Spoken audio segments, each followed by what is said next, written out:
স্বপ্ন ছিল জাতীয় দলের খেলার। অনূর্ধ্ব 17 দলের ডাক পেয়ে সেই স্বপ্ন আরও রঙিন হয়েছিল চাঁদপুরের তরুণ ক্রিকেটার মোরসালিনের। কিন্তু বারবার সুযোগের দরজা খুলেও আবার বন্ধ হয়ে গেছে তার সামনে। একের পর এক ট্রায়াল, দুর্দান্ত পারফরম্যান্স, সবকিছুর পরও দলে জায়গা হয়নি তার। আরও জানাচ্ছেন এস এম আশরাফ।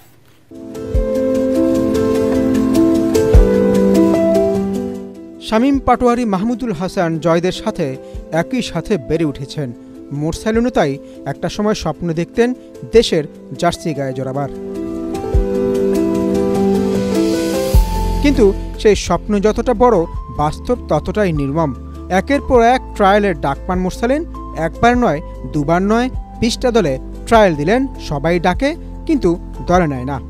এস লেভেলে ঢুকতে হইলে, 19-এ ঢুকতে হলে একটা ওয়ে, সেটা হচ্ছে ঢাকা লিগ। হান্নান স্যার আমাকে বলছে যে মোরসালিন, তোমার কিপিং যা আছে আলহামদুলিল্লাহ, বাট 200-300 রান করো, দেন হচ্ছে যে তোমাকে কিপিং দিয়ে আমি আবার তোমাকে ক্যাম্পে ডাকবো।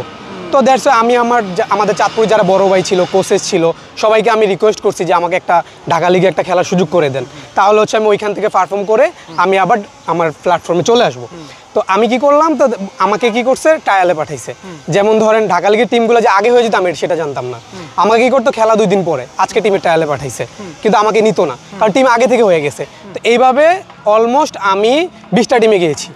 তো এমনও হয়েছে যে সকালে এক টিমে গেছি ট্রায়াল দিয়ে বিকালে আরেক টিমে ট্রায়াল দিয়েছি, পরের দিন সকালে আরেক টিমে ট্রায়াল দিছি।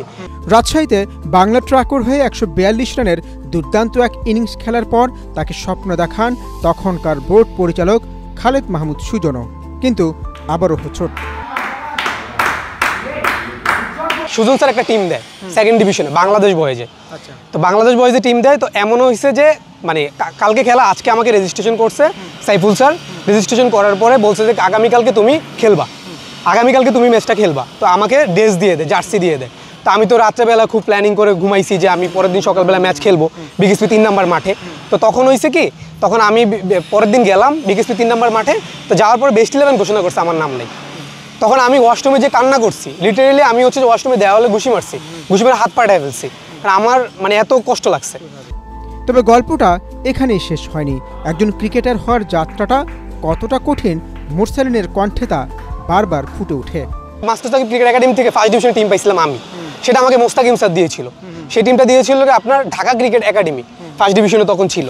তো পরে আমি তো খুব এক্সাইটেড ছিলাম, ইভেন আমি আমার পরিশ্রম করতেছিলাম। তো করার পর ফার্স্ট ডিভিশন লিগটা হয় কি সবার লাস্টে। তো থার্ড ডিভিশন টিম থেকে আমার অফার আসছে, তারপরে আমার সেকেন্ড ডিভিশন টিম থেকে অফার আসছে।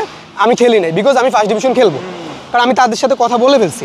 তো তখন হয়েছে কি, মুরাদ স্যার, তো ওনার সাথে কথা হয়েছে। তো ফার্স্ট ডিভিশন খেলার আগে T20 একটা লিগ হয়, তখন আমাকে ডাকে নাই। মেন লিগ হয়, আমাকে ডাকে নাই। তো আমাকে ওইখান থেকে বাদ দিছে। আমি হতাশ, মানে আমার মানে সব কিছু একদম পুরো আমি হতাশ হয়ে গেছি। হতাশ হয়ে যাওয়ার পরে তারপর আস্তে আস্তে আমার মানে ডিমোটিভেট হইতে শুরু করলাম। চাঁদপুরের প্রতিভাবান এই তরুণ আজও লড়াই করছেন নিজের যোগ্যতা প্রমাণের।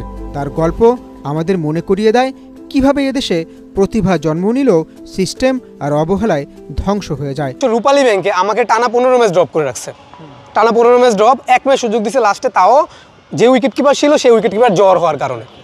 সে উইকেট কিপার এত বাজে করতেছিল, আমি ডিজার্ভ করি একটা ম্যাচ। আমি খারাপ খেললেও ডিজার্ভ করি, কেন জানেন? কারণ সে ওই বছর ফর্মে ছিল না। সে 9 ম্যাচে মাত্র 48 রান করছিল, তারপর তাকেই কন্টিনিউসলি সুযোগ দেওয়া হয়েছিল, আমাকে দেয়নি। তাই আমি আরও বেশি হতাশ হয়ে গেছিলাম। প্রগতি সেবা সংঘতে আমি সুযোগ পাইলাম। সুযোগ পাওয়ার পরে তখন তারা আমাকে কথা দিয়েছিল যে প্রথম দিক থেকে ম্যাচ খেলাবে। তা আমি তো মেন্টালি স্ট্রং ছিলাম যে না, আমি খেলবো, খেললে কিছু একটা করবো।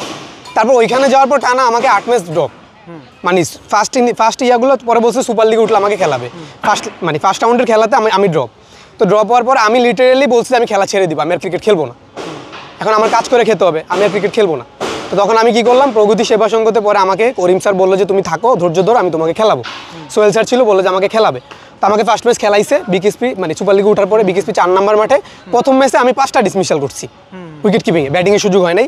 মোরসালিন যেন শুধু একজন ক্রিকেটার নন, তিনি হাজারো হারিয়ে যাওয়া স্বপ্নের প্রতীক। S M Ashraf, ATN Bangla.